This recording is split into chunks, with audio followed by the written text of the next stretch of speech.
All right, let's see. So then, as you can see, then I bounce it all together. And then when I was back in this project, I was like, oh, sweet, I forgot all these elements I have in this one, like this voice. You know, the African voice.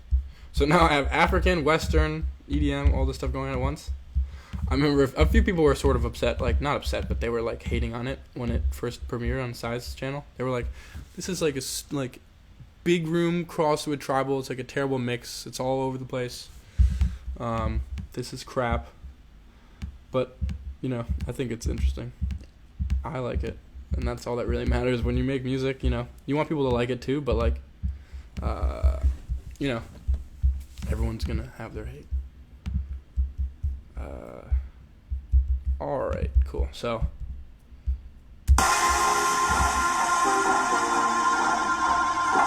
Then, here's funny. So then I just bootlegged it.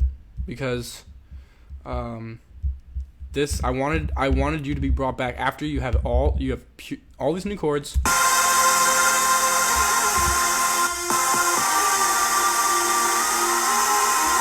You have all these new chords, and now I want you to be brought back to what you remember. And this is the first time you hear the vocal.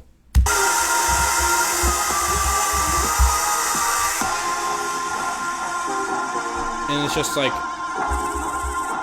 the nicest resolve when this happens. It's so nice.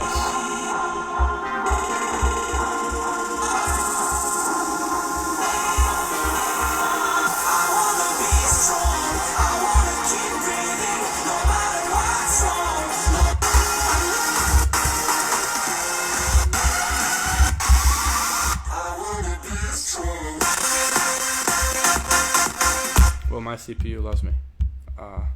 Thank you. But anyway, yeah, then let's go over this last thing. Oh, first of all, also, so when I submitted this remix, initially, people were saying, Ansel, you should cut down the break. Kreider made his own edit where he cut the break. A lot of people have been playing that, where it goes right from this to...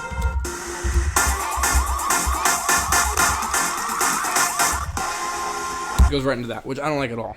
I think you don't need to do that. I think that the fact that everyone thinks that you need to go to the next drop quickly and not waste time on a break, I like having a nice long break. If you ever see me DJ, I play and I let breaks happen. I don't try to just push drops on you over and over and over again, because then it gets old. I'd rather make a few epic moments than overdo it, and then you get insensitive to when something's epic. But anyway, I said, listen, I'm making this remix. It's not a pop remix. It's a club remix of a song. It's going to be obviously less successful than the first version. I'm not taking a club track and making it more poppy. I'm making already sort of a club track and making it more clubby. So I'm going to make it as art, with as much artistic license as I want, and I'm not going to cut down the break. I don't see the point of doing that. If Size doesn't want to sign it, then that's fine. But Steve ended up liking it and was down with it being long, and so did Arno and Norman, so it's cool. Anyway, so that long ass break happens, and then the final drop happens, which, let's see if the CPU will let me. My neighbor's dog is barking. So then, the final drop happens, and then your work's sort of done for you after the first drop, because then all the elements that end up coming in later, you just put in. All the African things. All those come in. You have some white noise coming in. Then you have, some snares. It's the same. That's part of the build-up. Yeah, and then this happens, which is the lead. Obviously, I sidechained that. And what I did was, first I just had this one. Shut up, dog. First I had this one, and by itself. I'll play it without the support. You hear how weak that is? So then I ended up doing this and pitching one down 12 to add fatness to it. And then to make it even fatter, I added an initial preset. Just in a knit. If you just take a knit and make it fat, that's it. Is there anything even on it? Yeah, oh no, there's nothing on it. It's literally just initial preset from Silent. Hear how that adds that fatness? And then there's a stutter. You see it panning? And I want to thank DOD for that. I sent DOD this remix, and he's like, yo, you should add a stutter. So he told me to do that.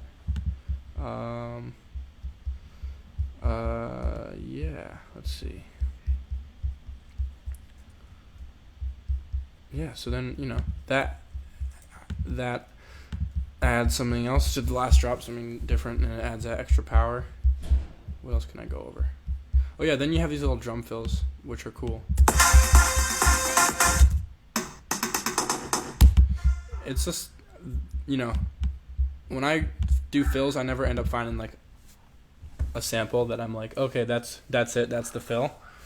I usually hear it in my head, and then you have to literally just take out sample for sample and put them in.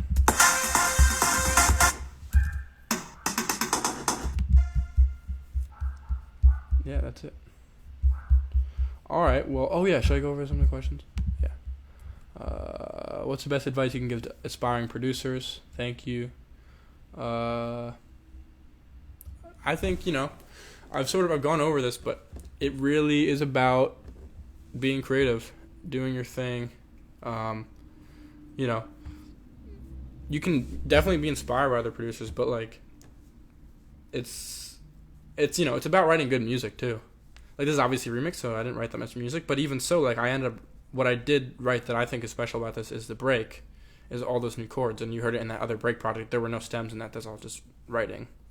And it's writing that makes your stuff unique. If you listen to Avicii, like, no offense to Avicii, and also, like, I'm not a great producer either. I think I'm better at writing than I am producing. That's why, like, Totem's a great track, because I wrote it, and then Tom did most of the production, so it sounds so fat, because Tom's a better producer than I am.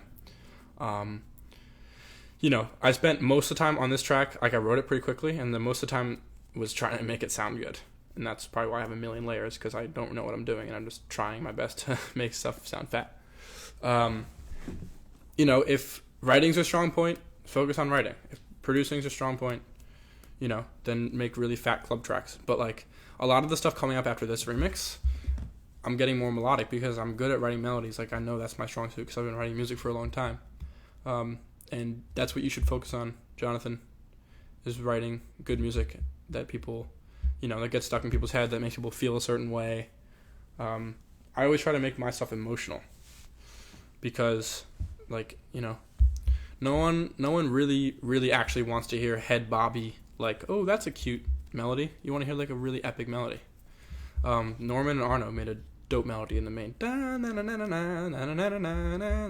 It's dope. It's sick. That's why this song is sick. Anyway, yeah. So just, and work hard every day, obviously. I gotta produce every day, but it's about writing good stuff.